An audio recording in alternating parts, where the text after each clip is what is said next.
The slip and slide continues, the seesaw when it comes to the number 3 overall pick for the 76ers, as a report breaks from Jeff Fischer that the Sixers have worked out VJ Edgcombe, and not only that, he also met with a future and current 76ers leader. We're going to break it all down on this edition of Locked On 76ers.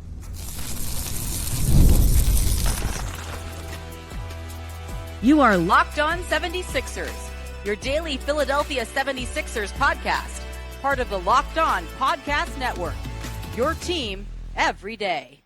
And we do appreciate you making Locked On 76ers your first listen every day, part of the Locked On Podcast Network, your team every day. And this particular episode is brought to you by the Gametime app. Download the Gametime app, create an account, use promo code Locked On NBA for $20 off your first purchase with the Gametime app. Keith Pompey, beat writer for the 76ers, been covering your Sixers for a decade and a half. I'm Marc Farzetta. I've been talking Philly sports for almost 20 years now.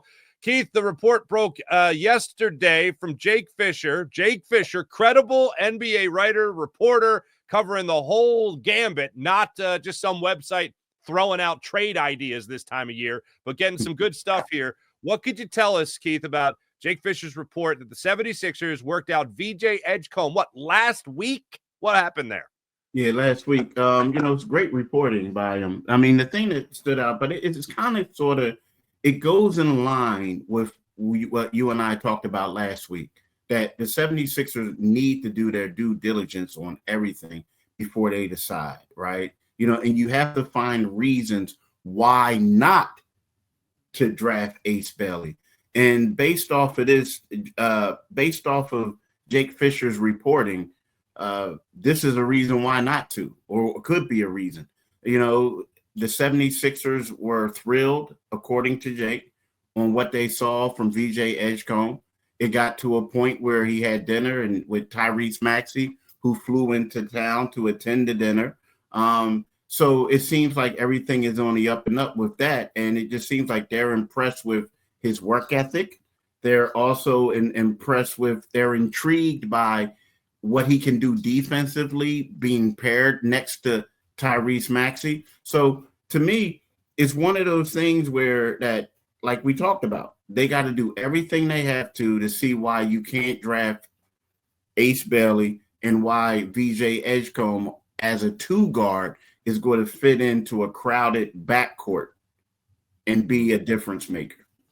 Here's the thing that jumps out to me, and it's one simple word: THE, the. It's not A. He's the prime candidate, according to Jake Fischer, for the 76ers to take at number 3.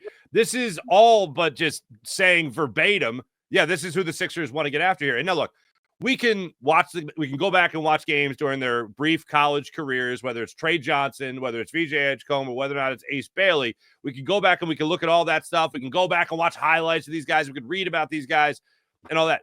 But what it comes down to is what happens during essentially the job interview. What makes you tick? Are you interested in the city of Philadelphia? Are you interested in the 76ers?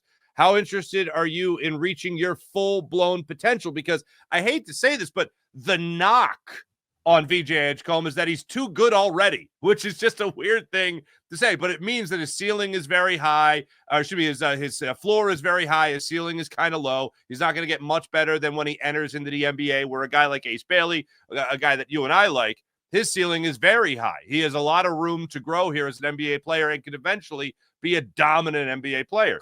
VJ Edgecombe, what you're drafting is pretty much what you're getting. Now, that's not a horrible knock to have on a player, but if you sit in that room and you talk about potentially how other people have lowered your ceiling and saying, no, I could break through the bar or the ceiling that people have set for me. If you convince Daryl Morey of that, if you talk to Tyrese Maxey about how you want to match his work ethic, then you're talking about something special developing here in Philadelphia. So prime candidate, Keith, is what jumped out to me. Yeah, it jumped out to me. But the thing that really jumped out to me as right after that report came out a little while later is that the Sixers are going to work out Ace Bailey. They're going to have a private workout with him. I know it's only 2 weeks, but they still have a long ways to go before they make up their mind. You know what I mean? To be 100% definite. Because, what it says to me is maybe that there could have been certain things when they interviewed Ace Bailey that maybe they didn't really like, or maybe they just feel like this other guy was just a better guy. Right. As a person, right? And that's not a knock. I'm just talking about maybe more personable, more they feel like he's a harder worker or something like that. But again, they're going to go back to Ace and they'll see. And here's something else. If VJ Edgecombe is really the guy and you're 100% set on him, either you're going to take him right now or stuff is coming out to see who really wants to go get him and what they're willing to get him for. Because you have to think that, and let's just say, and everything is all about the best player available. But if you are the Charlotte Hornets who picked number 4, you're not going to go after an Ace Bailey because you already have a Brandon Miller. So for the Charlotte Hornets, the guys who are in play are VJ Edgecombe and you think Trey Johnson.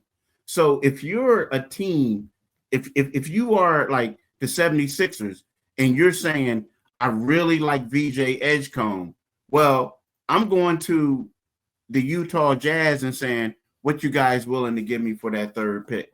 Knowing that if you still want Ace, there's a good probability that Ace is going to be available at number 5.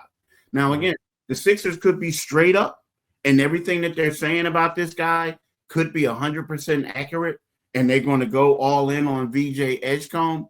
However, to me, I always feel like you have to do your due diligence and you have to see what teams are willing to get, because if you can get Ace Bailey and an additional pick, why not do that? You know what I mean? Why not do that? So again, yes, he could be their guy. But when you hear this coming out, especially after, sources were telling me that there are a lot of teams right behind the Sixers who want to see what they have to give up to get that number 3 spot. And it seems to me that these are 2 guys that people really want, Trey and VJ.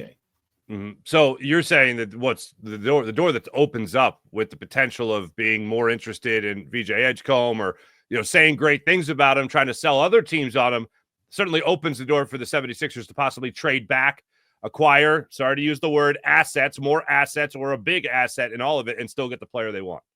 Could. Now, again, like they could be they could be what they're doing. This could be legitimate, right? But at the same time, the fact that you are saying it does open up the door for a team to say, well, dang, I really need them. I really need them. Like if you're the Utah Jazz and that's who you want, if that's who you want, or you want him or Trey Johnson, it's kind of sort of like, if I'm not trying to get left out in the cold, so I need to move up and get him. You know what I mean? Danny Ainge already said he's not tanking next year. So, yeah, so it does open up the door for a team that really wants this guy to slide up, and the Sixers could slide back and get Ace Bailey. Because I do not see the Charlotte Hornets drafting Ace Bailey. I don't. All right, so let me put it like this. The last thing I want to hear anything about is trading up or back with Danny Ainge, okay? That didn't work out so well the last time for the Sixers, so that would be a little curse as far as I'm concerned. But the other thing is here, I mean, you've been following this for a long time, and when it comes to these interviews, to get back to just being able to be in the room with him, and the idea of flying in Tyrese Maxey, that's not nothing. That is something substantial. You're not doing that just to blow smoke up other teams, you know what I mean? To try to build up, VJ Edgecombe, we even flew in. We're really considering taking him. So that is significant here. How important do the teams really put these one-on-one meetings? How much emphasis do they really put on these one-on-one meetings with a potential draft pick? Oh, they're extremely significant because you want to see how you interact with people. You get more of the person's personality. It's more of a relaxed setting. Now, again, if you're a draft pick, you should be smart enough not to mess it up, right? Like, don't say anything stupid that you wouldn't say in front of other people, right? So, but at the same time, you're looking at this guy, they work out. You already interviewed him, right? You had an interview with him like in Chicago and stuff like that. But right now, it's like, you're sitting there. It's more a relaxed atmosphere over the dinner table. So, yeah, they're extremely important. And also, you want to see it. And if you're Tyrese Maxey, You want to see how, you want to get up close of how this person is. And if you're Daryl Morey, you want to see how Tyrese Maxey interacts with them as well. Yeah, I want to pick your brain on that very subject when we return. How would it work in that backcourt where you do have Tyrese Maxey, you do have Jared McCain, and you could still have Quentin Grimes as well? We'll talk about that when we return. This is Locked On 76ers podcast. You guys have heard me talking about the Gametime app before. Nothing like the NBA Finals, nothing like NFL kickoff, nothing like the crack of the bat when you go to a ball game. Get in on that action and hear it firsthand in person thanks to the Gametime app. With the Gametime guarantee with the Gametime app, it's something you can't forget about. It's the best possible deal. Even if you find a better price on another ticketing app or website, same row, same section, they'll credit your account 110% of the difference. That right there is the Gametime guarantee for the guaranteed lowest price. And speaking of low prices, the prices drop as tip-off, face-off, kickoff, first pitch gets closer and closer. Gametime is the total game changer. If you've never used the Gametime app before for NFL seats, make sure you use it with the schedule being out. Also, the Gametime guarantee that I mentioned, save yourself some money. So take the guesswork out of buying tickets with the Gametime app. Download the Gametime app, create an account, use promo code LOCKEDONNBA. That's promo code LOCKEDONNBA for $20 off your first purchase. Terms apply. Again, create an account, use the redemption code LOCKEDONNBA for $20 off. Download the Gametime app today. Last-minute tickets, lowest price guaranteed. We've talked a lot about Ace Bailey. We haven't talked so much about how VJ Edgecombe would fit into this. How do you shake up all those pieces and dump them out there on the floor and make it look organized, Keith? How would that work? It's not typically, it's not ideal, you would think, right? Having all these guards, right? But if we look at the Oklahoma City Thunder and you look at the Indiana Pacers, they are proving that you can do it with smaller lineups, right? I mean, you look at the Indiana Pacers, like they essentially have a 3-guard lineup, right? Starter and guards. And then they bring in like Shepherd, they bring in McConnell, and then they have Macron coming in, right? So they have all these guards, a plethora of guards. So it could work. The only thing is kind of sort of, I hate to say it, the hard part for the 76ers are, if you go out there, well, they can match any offer that a team will go out and give Quentin Grimes. So they can just get them no matter what. But if you're Quentin Grimes and you're looking for an opportunity to start and be the guy, and then you have this guy coming in, you're probably hoping and praying that somebody outbids the Sixers so you can get the playing time and get the next contract. But it could work. It's not ideal, right? But these other two teams are showing that you can have interchangeable parts to come out there and start and play, and you can have success with it. So they'll make it work. But to me, from a fit standpoint, I just feel like Bailey, if everything was equal, that Bailey would be a better option. Look, yeah, and I know we're talking a lot about VJ Edgecombe. I'm still on the Bailey bus. I'm still, riding that. When it comes to VJ Edgecombe, the intriguing thing about him, again, is how he comes into the league so much more NBA ready. Now, that doesn't mean that Bailey is anything close to a project. It just means that he has a much higher ceiling. The thing that I do love, like watching all these guys, the thing I do love about VJ Edgecombe is his aggressiveness. Like, you can talk about fearlessness with somebody. And I look at a guy like Ace Bailey as a guy who's not afraid to make a play, whether that's a big block, whether that's getting rebounds, whether that's a guy to attack the basket, shoot from the outside. VJ Edgecombe has a lot of that, but one thing he definitely has that's over Ace Bailey is explosiveness. I mean, you look at guys right now, just watching Anthony Edwards through the finals, through the playoffs, you're seeing an explosiveness to the rim. Watching a guy like Donovan Mitchell throughout his career, you're seeing explosiveness to the rim. Now, I'm not making that the bar for him, but just in terms of that one aspect of his game, VJ Edgecombe definitely has that. Very aggressive, a rim attacker. He has that ability to almost freeze midair to get another foot higher in his jump. It's miraculous, the guys that can do that, and he's certainly one of them. When you look at the point guard position, though, for the Sixers, who's going to be organizing, for lack of a better word, the chaos? Who's going to make it all make sense if you do have that many guards in the backcourt? It's going to have to be Maxey. I mean, it really is. I mean, which I know turns off a lot of people. People don't like that. Yeah, a lot of people don't. But it's going to have to. Like, he's going to have to be the head of the snake, and that's just going to be. I mean, let's face it. He has shown some progression in there. Now, again, he has to work on what happens when teams are trapping and things like that. But it's going to be Maxey. Also, there's going to have to be certain times where PG is going to have to handle the ball and set people up. From a point forward standpoint. Yeah, I mean, like when we look at it, he's the best guy that they have. And I know there are certain people who like Quentin Grimes, but, he's more of a secondary ball handler, a backup point guard, so to speak.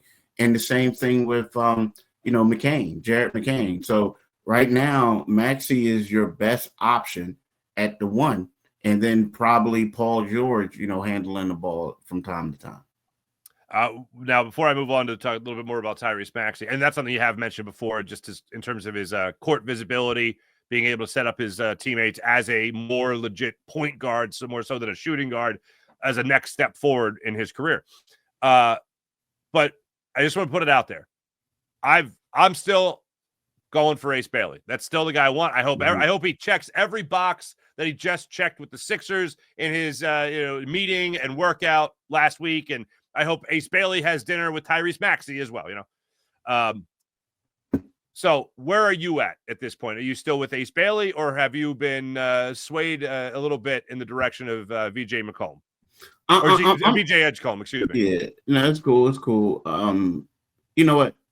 I'm still with you. I'm still Ace Bailey. And the thing about Ace Bailey is maybe this could be served as a wake-up call, right? Because when we talk about stuff, what are they saying? They're talking about him, his work ethic, all these other things. And the Sixers are saying, like, yeah, you might be the guy and you may have some skills, whatever. But, we want somebody that's going to come in here and bust their tail and run through a wall, right? And like, to me, the thing I like about Ace Bailey is, and I heard that some people may say, oh, he takes plays off, he does things like this. But the one thing that keeps sticking out to me is when not just Paul George saying how much he loves his game, but when you have Carmelo Anthony, a Hall of Famer, saying he reminds me of myself, and Tracy McGrady and all this stuff, to me, that's something you can't pass up. Now, here's something else, too. So VJ Edgecombe went to Long Island Lutheran High School, right, in Brookville. Carmelo Anthony's son went to Long Island Lutheran High School in Brookville. The guy that Carmelo Anthony is hyping up is Ace Bailey, not the guy who went to school with his son. So when you hear stuff like that, now again, he might think VJ is good too. But when you're raving over this guy who didn't go to school with your son, I'm listening. You know what I mean? I'm listening. Now, VJ could be a great player, but to me, it's just, I think that, to me, Ace has to show the 76ers that he can do all those things that he can as far as when it comes down to a motor. Mm-hmm. But that Carmelo endorsement, that's the thing that I keep going back to. Okay. Before I go further with that, I do want to bring this to your attention because I'm sure you look at this. I know you always are asking questions for the mailbag, answer questions during the offseason for the Sixers and all that for your articles at Inquirer.com and just get some conversation going with people. But I couldn't help. You did put out yesterday's show when it came to how I am absolutely opposed to trading Tyrese Maxey. Yesterday's show, the whole point of it that we were talking about, Keith, was this trade that was just made up, thrown out there as a proposal that would help the Suns and not so much help the 76ers. It was essentially Maxey, 2 first-round picks, if you didn't see it, a sign and trade with Quentin Grimes for Devin Booker, and that's it. So we both said, no. I said, I'm not trading Tyrese Maxey anyway. So here's the thing that was surprising to me, Keith. On that show, comments on that show, on your X feed or Twitter feed, whatever, I'm looking at Coop, said, I'd do it. Okay. I'm looking at DJ Soul R. I've been saying trade Maxey for a year. Okay. John, in a heartbeat. Mackenzie James, facepalm. Thank goodness. Okay, so I think he's on our team. I'm surprised, not just by these people, but also on the people that were in our comments. I'm surprised by how many people were willing to trade Tyrese Maxey. I think the Sixers would be on crazy pills to trade Tyrese Maxey. And I also think that if you want to trade Tyrese Maxey, that means you want to blow up the Sixers again and go through another process. Am I bonkers, Keith, for thinking that? I mean, no, you're not bonkers for thinking that. I mean, like, you know, like for Devin Booker, that would be, okay, we got a window right here. Let's try to do it. But outside of that, you're right. I mean, you know, here's the thing. The fact that Tyrese Maxey came into town to have dinner with a guy lets you know that the Sixers have no intention of trading Tyrese Maxey. Secondly, you know, Tyrese Maxey, unfortunately for the Sixers, he may be the only person on the team this year who keep them relevant in regards to games. And again, I'm not saying that these other two guys aren't relevant, but we don't know what their injury history. We know what their injury history is. We don't know how healthy they're going to be this upcoming season. So if you trade away the only healthy guy you got, who's like on an all-star level type of player, then what do you have? You know what I mean? What do you have? So, I get it. There are certain people who think that, like, trade him now while the value is high, this and that, or maybe, like, they don't like the way that he runs an offense and things like that. And I get all that. But at the same time, look, there's no way in heck I'm trading that one. Not at all. Not at all. So my thought was, do people really want to go through another process? Is that what they want? They want to go through another is that what they want? Because I was hesitant, Keith, on even the idea of tanking for the last, whatever it was, 30, 40 games of last year. I was even hesitant to do that. And then once Tyrese Maxey was like, yeah, I can't play, I'm like, all right, lose. just lose, lose, and lose. And they did. And now they have the 3rd overall pick. So I'm excited at least for that. Keith, when we come back, I do want to get a little bit more into the Ace Bailey discussion over VJ Edgcombe, why we still like him over that spot, over VJ Edgcombe at this point. And also, I want to get into, it's going to be one of the hottest days of the year to this point in early June, 91 in Philadelphia. I need to know how the child version of you, Keith Pompey, back in the day, and me too, for that matter, keep cool on a hot day. I'm going to ask you that question when we return. This is Locked On 76ers podcast. How about Wayfair? Speaking of it being nice outside, you want to be able to go outside and enjoy the scenes that can be your backyard. In my backyard, it's got a lot of Wayfair in it. The missus, she loves herself some Wayfair. Wayfair is everything you need to level up your outdoor space. Conversation sets, outdoor bars, fire pits, hot tubs, gazebos, and yes, even the perfect string lights to really set the vibe outside. It's like giving your backyard that sort of resort feel without that resort price tag. Wayfair really takes care of you when it comes to all the amazing things you can put in your backyard, courtesy of Wayfair. The delivery is free, fast, and totally hassle-free as well, even with the larger items. Now, whether you're hosting friends, whether you're unwinding with a book in the backyard, whether you just have a copy of the Inquirer and you're reading Keith Pompey in the backyard, like we all do, you need to make sure it's in a lap of luxury that Wayfair can provide at a great price. So don't wait. Make your outdoor space your dream oasis today with Wayfair and enjoy it all summer long. Head to wayfair.com right now to shop their huge outdoor selection. That's wayfair.com. WAYFAIR.com. Wayfair, every style, every home with Wayfair. You're looking VJ Edgecombe here. What did you bring to the table here? I will maintain this through every report that comes out, every conversation about a workout. I will maintain this point of view. Ace Bailey is the perfect fit right now for the 76ers, and he is the rare draft pick. When you have a pick like this, a top 3 pick in any draft, he's the rare occasion of being both the perfect fit and the guy to grow with as well. I love his shot selection. I love the ability that he has to create his own shot. I love that he could get to the rim with aggression at his size. I love that he is going to probably fill out as his NBA career certainly goes on. I don't think you need him to fill out quite like Sean Bradley back in the day, but he's certainly someone that could put a little couple of pounds on of muscle to do that. But as of right now, I love his game, how it fits into the 76ers, and I also love how his game can grow into a more dominant role with the Sixers as his career goes on. Do you view him in a similar way, Keith? Oh, definitely.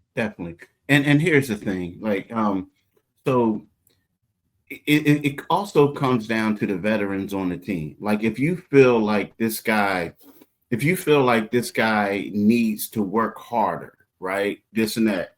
And that's where Tyrese Maxey comes into play. That's where Paul George comes into play. That's where Kyle Lowry comes into play, right? And the reason why I'm saying that is, it's like, you always hear these stories about these rookies who come into the league and they learned everything from their vet.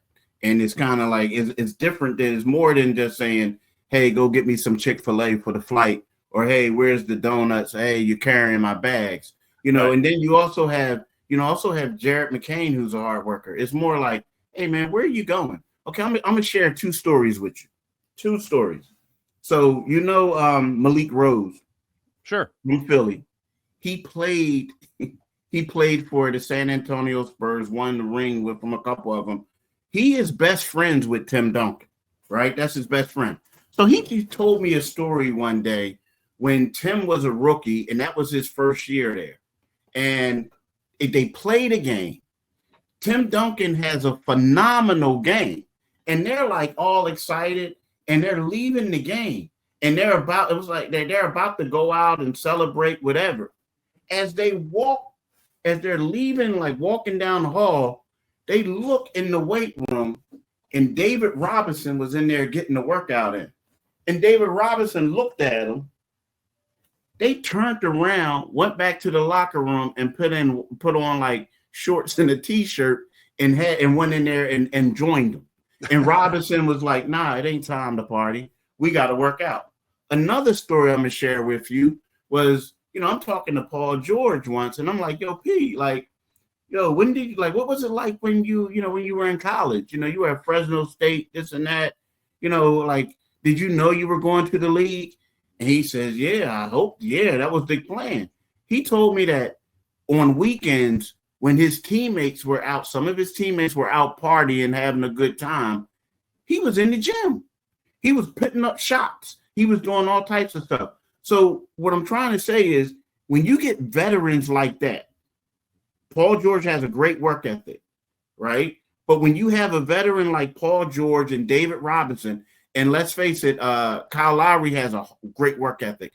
What they're going to do is they're going to take this young guy under his wing, and they're going to say, bruh, you're in the league now. This is what you have to do to stay in it. So I'm not concerned like others. Now, again, if he doesn't heed their advice, then we have a problem. If this was the old Sixers, when, the culture was like destroyed and everything like that, oh yeah, you don't want to bring them into here. But when you have Tyrese Maxey, Jared McCain, Paul George, Kyle Lowry, guys like that, even down to Eric Gordon, if he comes back, an older guy, but who's been around, I think this is the type of environment that will make you change your ways. And that's what's the great thing about having veteran leadership. Building a winning culture sounds lovely. I'd love to enjoy that, Keith. Keith, before we wrap up, I do have to ask, Keith Pompey, in your childhood, how were you keeping cool on a day where it's supposed to be 91 degrees in Philly? See, it's crazy. So where I grew up at is I grew up in the Frankfurt section, and I grew up on the corner of Fookrod and Tackawanna streets, right? And what we had was a fire hydrant. And what happened is people would let it loose, and the water would come out, and it was like an easy place to be and just an easy relief. Now we also had we had a YMCA, but you had to walk a mile to go there. So we would do that from time to time, but a lot of times, unfortunately, I was one of those kids who spent a lot of time, in the fire hydrant where the hard pressure of water was smacking me and knocking me to the ground. But we had fun as a youth. What about you? I can say I did one fire hydrant in my life.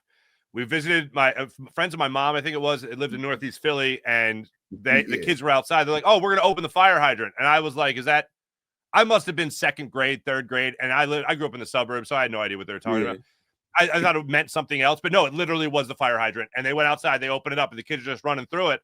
And I was like, "That looks like the coolest thing ever." I looked at my mom; she goes, "Go ahead," and I run out. And oh man, as a second or third grader, I forget what I was, but it was an absolute blast.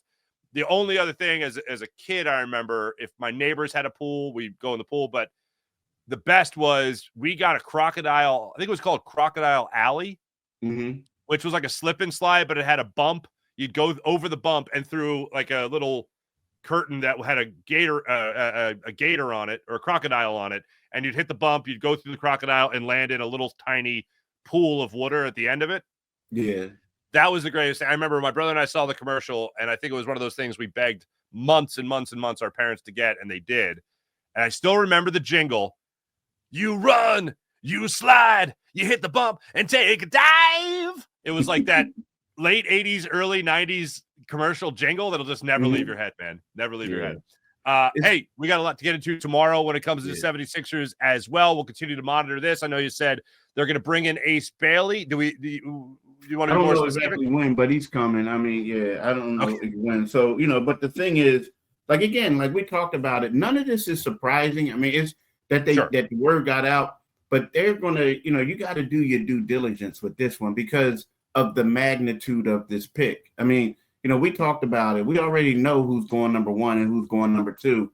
The 76ers, with all this pressure, they got to get this thing right. Got to get it right. Keith, always a pleasure. Make sure you guys are reading everything Keith's doing on Inquirer.com. Like and subscribe to all things Locked On Sports, Locked On 76ers right here, as well as Locked On Eagles and Locked On Phillies, where you have me for your postcast needs. That's Keith Pompey. I'm Marc Farzetta. A pleasure as always. Be back with you guys tomorrow. Bye.